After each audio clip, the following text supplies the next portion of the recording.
Hello dear students, welcome back to my channel Physics SPC. A particle of mass m is driven by a machine that delivers a constant power k watts. If the particle start from rest, a force on the particle in time t is. देखो question में क्या given है solution. एक तो हमारी जो power है p वो k है और वो कांस्टेंट है, ठीक। लेकिन जो पार्टिकल स्टार्ट रेस्ट से कर रहा है, पार्टिकल स्टार्ट रेस्ट से हो रहा है, जैसे पार्टिकल मास है में रेस्ट से स्टार्ट हो रहा है तो यहाँ पर टी जीरो मान लेते हैं, इनिशियल एस टी भी जीरो मान लेते हैं, ठीक है। टी सेकेंड बाद यहाँ पर टाइम टी हो गया। इस जगह पे कितना फोर्स लग रहा है पार्टिकल पर, ये पूछ रहा है। देखो ये चॉइस दे रखी है, इस चॉइस से मालूम पड़ रहा है कि जो फोर्स है वो टाइम डिपेंडेंट है। दैट मीन्स फोर्स कांस्टेंट नहीं है। और जब फोर्स टाइम डिपेंडेंट होगा तो एक्सेलरेशन भी टाइम डिपेंडेंट होगा, और जब एक्सेलरेशन टाइम डिपेंडेंट होगा तो मोशन की तीनों इक्वेशन में से हम कोई सी भी इक्वेशन इसमें अप्लाई नहीं कर सकते। बहुत से बच्चे क्या करते हैं, यहाँ पे टाइम इनिशियल स्टेज जीरो हुआ है, यहाँ पर फाइनल स्टेज निकालते हैं, फिर एक्सेलरेशन निकालने की कोशिश करते हैं। मोशन की थर्ड इक्वेशन तीनों इक्वेशनों में से कोई इक्वेशन लगा ही नहीं सकते, क्योंकि मोशन की तीन इक्वेशन तब लगा सकते हैं जब एक्सेलरेशन कांस्टेंट हो। यहाँ पे तो फोर्स ही जो आ रहा है आपका, जो चॉइस के अकॉर्डिंग देखें वो टाइम डिपेंडेंट आ रहा है, तो एक्सेलरेशन भी टाइम डिपेंडेंट होगा। दैट मीन्स एक्सेलरेशन वेरिएबल होगा, और वेरिएबल होगा तो मोशन की कोई सी इक्वेशन लग नहीं सकती।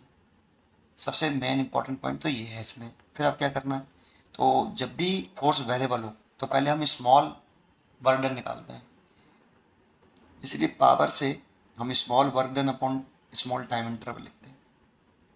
स्मॉल ही क्यों लिखा, क्योंकि जब भी पावर आपका फोर्स वेरिएबल हो पहले स्मॉल वर्डन निकालते हैं, फिर उसका इंटीग्रेशन करके टोटल वर्डन कैलकुलेट करते हैं, ठीक है। इसलिए स्मॉल वर्डन लिखा हमने। D W is equal to कितना लिख सकते हैं हम, पी डी टी। अब पी की वैल्यू तो मैं क्वेश्चन में गिवन है के, कांस्टेंट है वो, के डी टी। अब हमें डी डब्ल्यू लिखना है तो देखो स्मॉल वर्डन है तो स्मॉल डिस्प्लेसमेंट में लिख सकते हैं हम, क्योंकि टाइम वाला फोर्स चाहिए टाइम में, लेकिन हम अभी डिस्प्लेसमेंट में लिख सकते हैं कि मान लो कि आपका कितना डिस्प्लेसमेंट हुआ, ये ब्लॉक यहाँ से यहाँ तक डी एक्स ब्लॉक डिस्प्लेसमेंट हुआ, तो small D x distance cover करने में कितना वर्डन करना पड़ा, तो हम लिख सकते हैं कि एफ डी एक्स, और एंगल मैंने 0 डिग्री ही कंसिडर किया है क्योंकि इधर ही मूव कर रहा है और इधर ही इस पर फोर्स लग रहा है, ठीक है। तो एफ डी एक्स हो गया इज इक्वल टू के डी टी। यहाँ तक समझ में आया हो आपको, ठीक है। एफ की वैल्यू अगर हम यहाँ पर रखें तो mass into acceleration a D X is equal to के डी टी, ऐसे।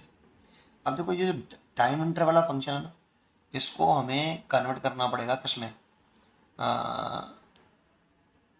टाइम में रखना है। एक्सेलरेशन जो डी एक्स वाला फंक्शन है ना, इसको टाइम में कन्वर्ट करना है, क्योंकि हमें फोर्स किस में चाहिए, फोर्स हमें जो है टाइम में चाहिए, और यहाँ आ रहा है डिस्प्लेसमेंट, तो कैसे कन्वर्ट करें, तो एक्सेलरेशन को हम लिख देते हैं a equal to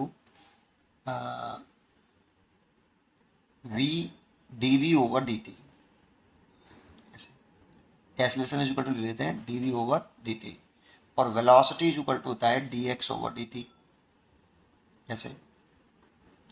velocity instantaneous velocity जो होती है वो डिस्प्लेसमेंट अपॉन टाइम होता है, जबकि जो एक्सेलरेशन होता है इंस्टेंटेनियस वो D V by D T होता है। या मोशन की क्वेश्चन तो लगा ही नहीं सकते बेटा, तब ये करना होता है ऐसे।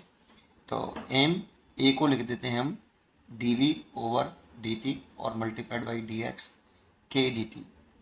हमें इस पूरे फंक्शन को टाइम के टर्म में लाना है बेटा, एक्स एलिमिनेट करना है इसमें से, क्योंकि हमें फोर्स टाइम के फंक्शन में चाहिए, ठीक है, इसीलिए हमें ऐसा करना है।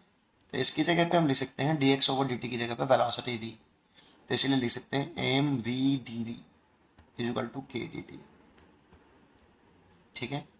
अब देखो इंटीग्रेशन कर लो, integration of both side, integration of both side. तो इंटीग्रेशन लिखें तो एम तो कांस्टेंट टर्म है, वी डी वी है ना, इंटीग्रेशन के कांस्टेंट टर्म है डी टी। जब आपका टाइम जीरो था, जब आपका टाइम जीरो था तब उसकी वेलोसिटी जीरो थी, टाइम जीरो था इनिशियल स्टेज जीरो थी।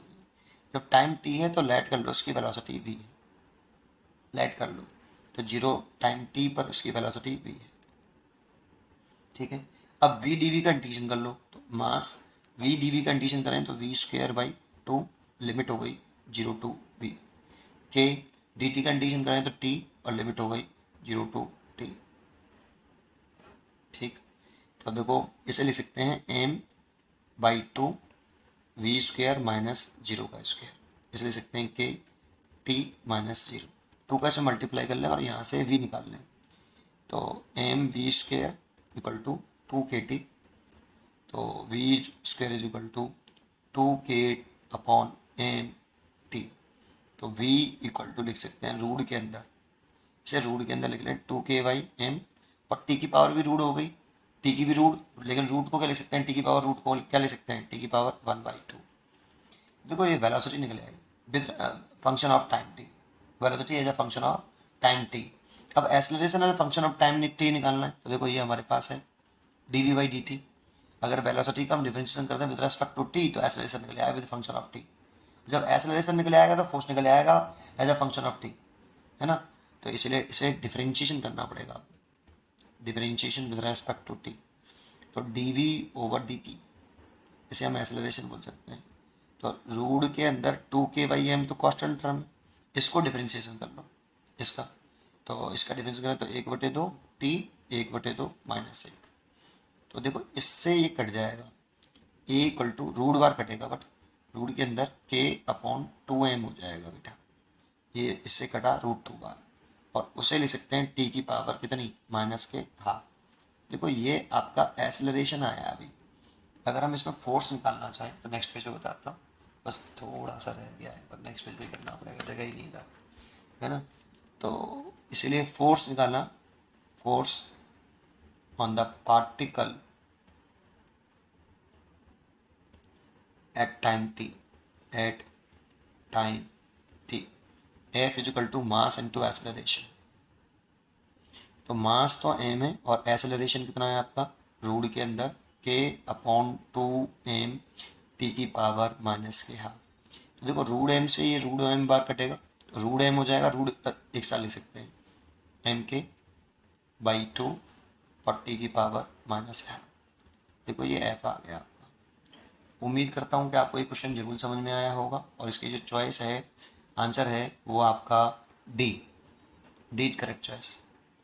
उम्मीद करता हूँ कि आपको ये जरूर समझ में आया होगा। पढ़ते रहिए और खुश रहिए। Thank you.